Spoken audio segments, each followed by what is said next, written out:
ప్రియ దేవుని బిడ్డలారా, బైబిల్ చదవటం వినటం వల్ల మనలో విశ్వాసం పెరుగుతుంది. మన మార్గానికి త్రోవ చూపుతుంది. సమస్త జనులను శిష్యులనుగా చేయుడి మత్తయి 28:19 వచనంలో దేవుని వాక్యం తెలియచేస్తోంది. తెలుగు బైబిల్స్ను ఆర్ఆర్కే మూర్తి గారు రీసెర్చ్ చేసి విశ్లేషణ చేసిన బైబిల్లోని ప్రతి అధ్యాయాలను వచనాలను వరుస క్రమంలో అనగా ఆదికాండం నుండి ప్రకటనా గ్రంథం వరకు ఇవ్వబడుతుంది. ప్రతి ఒక్కరూ ఆధ్యాత్మికంగా విశ్వాసంలో బలపడి మీ జీవితంలో ఎదుర్కొంటున్న సమస్యల నుండి విడుదల పొందండి.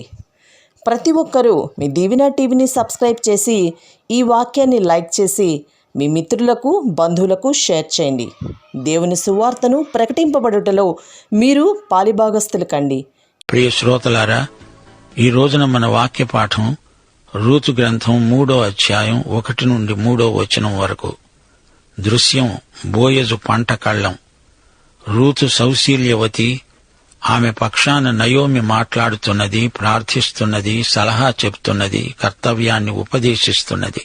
ఈ సందర్భంలో ధర్మశాస్త్రం నుండి ఒక నైతిక సూత్రాన్ని ఉదహరించడం సందర్భోచితం. ద్వితీయోపదేశకాండం 25వ అధ్యాయం 5 నుండి 9వ వచనం వరకు వినండి. సహోదరులు కూడి నివసిస్తూ ఉండగా వారిలో ఒకడు సంతానము లేక చనిపోయిన ఎడల చనిపోయిన వాని భార్య అన్యుణ్ణి పెళ్లి చేసుకోకూడదు. ఆమె పెనిమిటి సహోదరుడు ఆమె వద్దకు పోయి ఆమెను పెళ్లి చేసుకొని తన సహోదరునికి మారుగా భర్త ధర్మము జరిగించాలి. చనిపోయిన సహోదరుని పేరు ఇశ్రాయేలీయులలో నుండి తుడిచివేయబడకుండునట్లు ఆమె కన్న జ్యేష్ఠ కుమారుడు చనిపోయిన సహోదరునికి వారసుడుగా ఉండాలి. అతడు తన సహోదరుని భార్యను పరిగ్రహింపనొల్లని ఎడల వాని సహోదరుని భార్య పట్టణపు గవినికి అనగా ద్వారమునొద్దకు పెద్దల వద్దకు పోయి చెప్పుకోవాలి. నా పెనిమిటి సహోదరుడు ఇశ్రాయేలీయులలో తన సహోదరునికి పేరు స్థాపించను అంటున్నాడు. దేవర ధర్మము చేయడానికి ఒప్పుకోవటం లేదు. అప్పుడు అతని ఊరి పెద్దలు అతన్ని పిలిపించి అతనితో మాట్లాడిన తరువాత అతడు నిలువబడి ఆమెను పరిగ్రహించడము నాకు ఇష్టము లేదు అన్న ఎడల అతని సహోదరుని భార్య ఆ పెద్దలు చూస్తూ ఉండగా అతని దాపునకు పోయి అతని కాలి నుండి చెప్పు ఊడదీసి అతని ముఖం ఎదుట ఉమ్మివేసి, తన సహోదరుని ఇల్లు నిలుపని మనుష్యునికి ఇలాగే చేయబడుతుంది అని చెప్పాలి. ఇది మోషే ధర్మశాస్త్ర నియమం. దీనిని అనుసరించి రూతు గ్రంథములో కథంతా నడుస్తుంది. ఒక వ్యక్తి సంతానము లేకుండా చనిపోతే ఏమి చెయ్యాలో ధర్మశాస్త్రమే చెబుతున్నది. బోయజు ఈ అధ్యాయంలో ప్రముఖ వ్యక్తిగా కనిపిస్తున్నాడు. రూతు వితంతువు. ఆమె భర్త చనిపోయాడు. ఆమె మంచి వయస్సులో ఉన్న యువతి, సంతానం లేదు. గనుక ఆమె భర్తకు సమీప బంధువైన బోయజు ఆమెను పెండ్లాడితే ఈ సమస్య ఇట్టే తీరిపోతుంది. నన్ను పెండ్లాడు అని అడగడానికి ఆమెకు హక్కు ఉంది. కాని తనకు తానై ఆమె ఎలా అడగగలదు? దేవుడు ధర్మశాస్త్రంలో ఈ నియమాన్ని ఎందుకు రాయించాడు? స్త్రీత్వాన్ని దేవుడు కాపాడాలని ఆ విధంగా ఆజ్ఞాపించాడు. కొందరు స్త్రీలంటారు, బైబిలంతా పురుషాధిక్యాన్ని సమర్థిస్తుంది అని. అది తప్పు అభిప్రాయం. స్త్రీల హక్కులను బైబిల్ సమర్థిస్తుంది. దేవుడు పక్షపాతి కాడు. అంతేకాదు, భూసంబంధమైన యాజమాన్యపు హక్కులను కూడా దేవుడు కాపాడుతాడు. ప్రతి కుటుంబానికి వాగ్దత్త భూమిలో ఒక వాటా ఉన్నది. 50 సంవత్సరాలకు ఒకసారి హితవత్సరం వస్తుంది. అప్పుడు అమ్మబడిన భూములు గాని తాకట్టు పెట్టబడినవి గాని విడుదల అవుతాయి.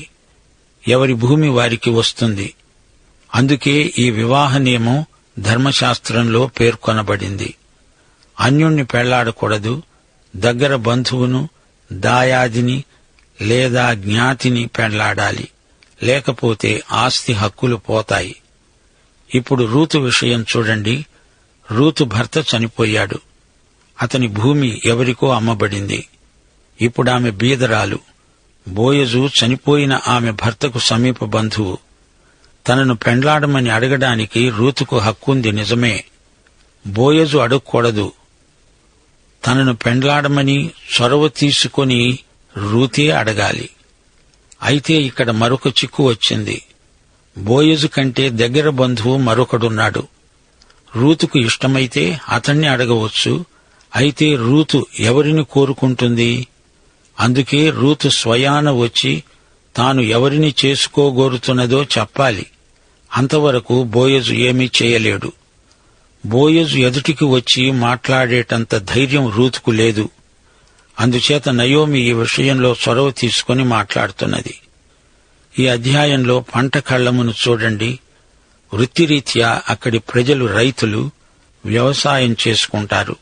పంట కళ్లంలోనే పెళ్లి చూపులు, పంట కళ్లల్లోనే స్వయంవరం.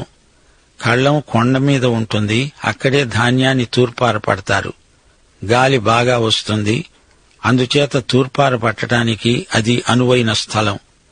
మీకు జ్ఞాపకం ఉన్నదా? గిద్యోను ధాన్యాన్ని దొళ్లగొట్టుకునేటప్పుడు ద్రాక్షల తొట్టిలో ఉన్నాడు. కొండ మీద పంట కళ్లంలో ధాన్యం తూర్పారబట్టడానికి అతనికి ధైర్యం చాలలేదు. మిద్యానీయులకు భయపడ్డాడు. ఇక్కడ బోయజు పంట కళ్లంలో పనిచేస్తున్నాడు.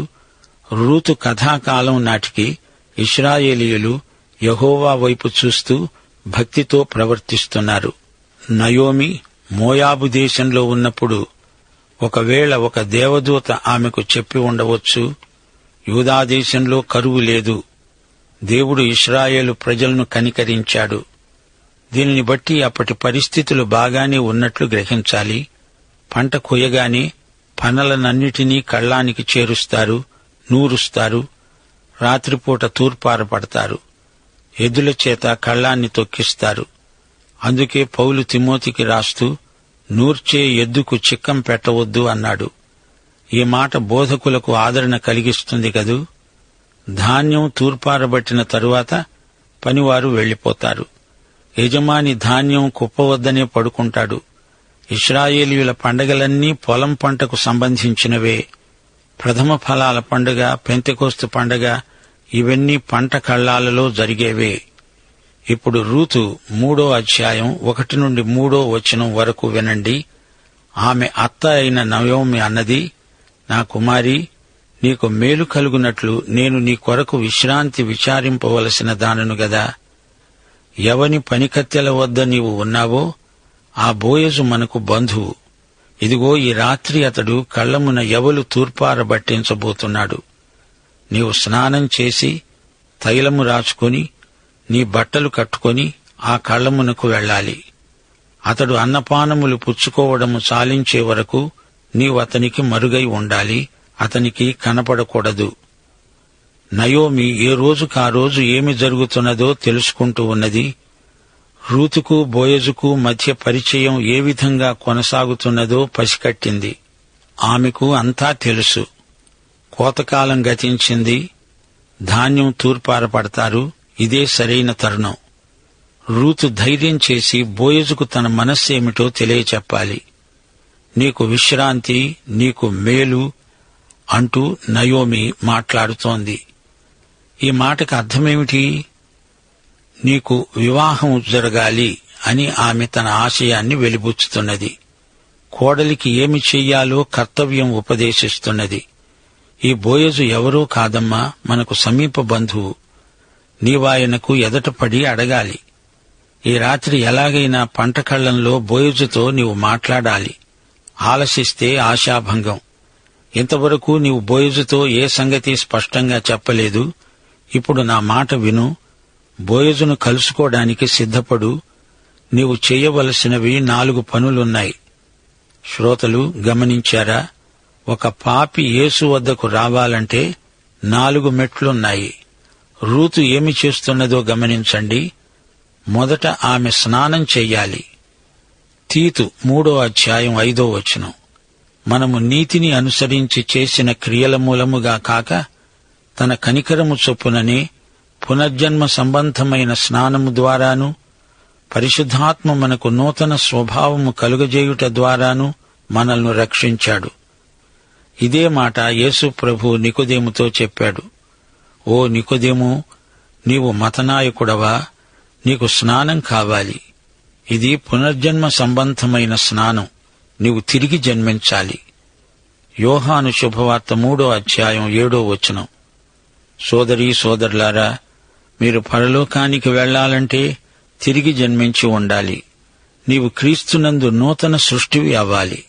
పరిశుద్ధాత్మ ద్వారా పునర్జన్మ సంబంధమైన స్నానం ద్వారా మనకు నూతన స్వభావం కలుగుతుంది. నయోమి రూతితో అంటున్నది, పొలంలో కష్టపడి పనిచేశావు, ఇప్పుడు శుభ్రంగా స్నానం చేయమ్మా. ఇదే నీవు మొదట చేయవలసింది. ఇక రెండోది, తైలము రాచుకో. రూతు మొదటి భర్త చనిపోయాడు. అప్పటి నుండి ఆమె ఎన్నడూ పరిమళ తైలం రాచుకొని ఉండలేదు. ఇప్పుడు ఆమె పరిమళ తైలపు బుడ్డిని బయటికి తీసింది. ఆ పరిమళ తైలం రాచుకున్నది. ఆమె మోయాబు నుండి తెచ్చుకున్నది మంచి సువాసన గల తైలం. ఆ తైలం తన ఒంటి మీద కుమ్మరించుకున్నది. అది పరిమళ తైలాభిషేకం. ప్రియ సోదరీ సోదరులారా, ఇది విశ్వాసుల యొక్క అనుభవం. మనము దేవుని పిల్లలమైనప్పుడు నూతన జన్మానుభవం పొందుతాము. ఆ తరువాత ఆధ్యాత్మికంగా ఎదుగుతాము. దేవుని సత్యాలను తెలుసుకుంటాము. దేవుని అభిషేకం మన మీద ఉంటుంది. 1 యోహాను 2వ అధ్యాయం 20వ వచనం, మీరు పరిశుద్ధుని వలన అభిషేకము పొందినవారు గనుక సమస్తమును ఎరుగుదురు. అనగా దేవుని ఆత్మ మనకు సర్వసత్యమును బోధిస్తాడు. దేవుని ఆత్మ ప్రబోధం మనకు అవసరం. పరిశుద్ధాత్మే మన బోధకుడు. దేవుని వాక్యము దైవ ప్రేరిత గ్రంథం. బైబిలులో ఉన్నది మానవ జ్ఞానం కాదు, దివ్య జ్ఞానం. ఆధ్యాత్మిక విషయాలు గ్రహించాలంటే పరిశుద్ధాత్మే మనకు బయలుపరచాలి. 1 కొరింథీ 2వ అధ్యాయం 9-10 వచనాలు, దేవుడు తనను ప్రేమించే వారి కొరకు ఏవి సిద్ధపరిచాడో అవి కంటికి కనబడలేదు, చెవికి వినబడలేదు, మనుష్య హృదయానికి గోచరము కాలేదని రాయబడింది. మనకైతే దేవుడు తన ఆత్మ వలన బయలుపరిచి ఉన్నాడు. దేవుని ఆత్మ మనల్ని సర్వసత్యములోకి నడిపిస్తాడు. పరిశుద్ధాత్మ అన్నిటినీ, దేవుని మర్మములను కూడా పరిశోధిస్తున్నాడు. సోదరీ సోదరులారా, మనము తిరిగి జన్మించినప్పుడు దేవుని ఆత్మాభిషేకం పొందాము.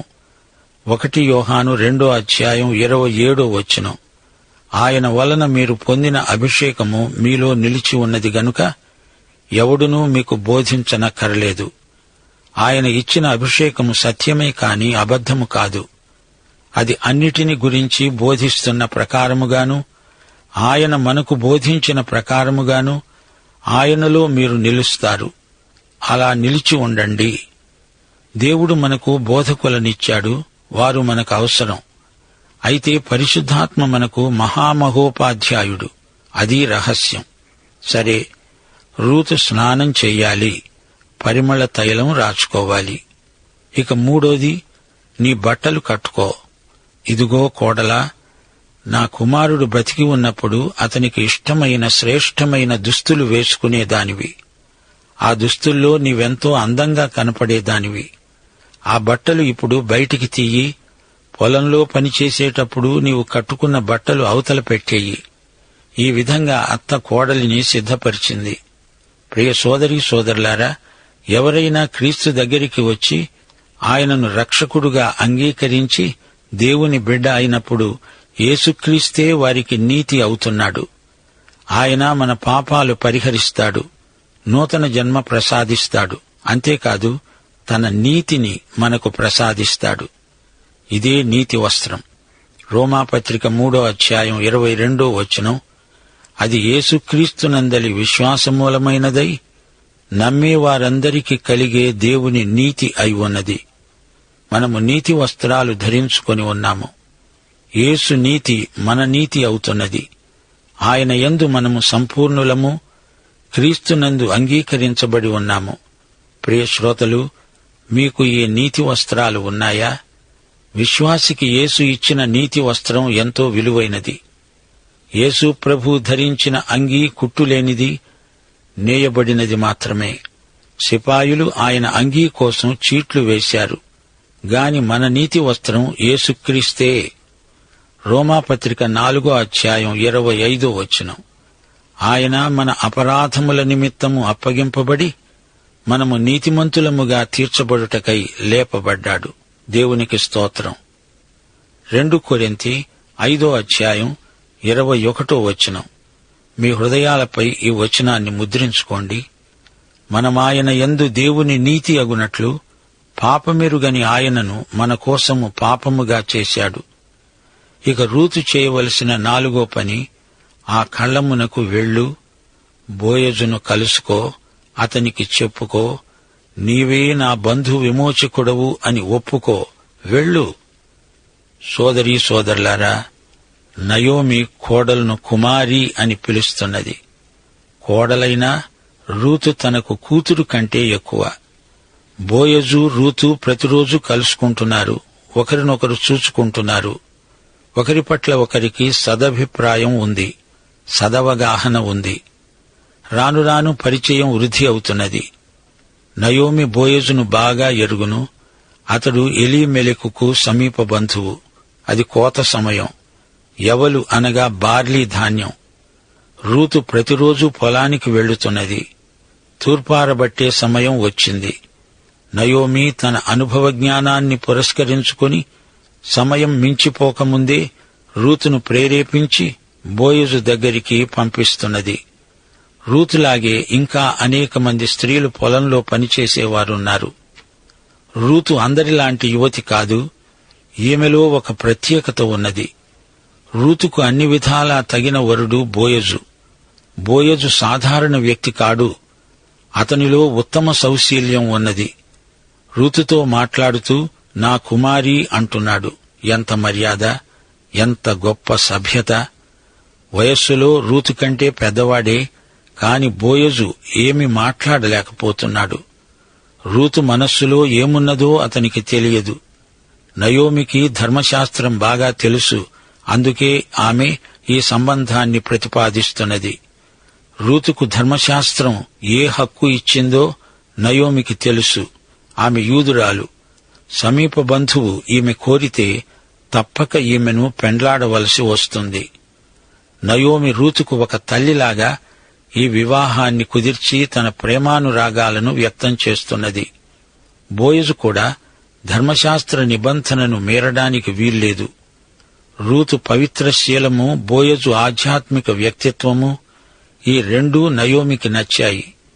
రూతు బోయజును కలుసుకోవడం, తన పరిస్థితి చెప్పుకోవడం, బోయజు సమ్మతించడం, ఇవి మామూలుగా యూదుల మధ్య ఎక్కడైనా జరిగే సంఘటనలే.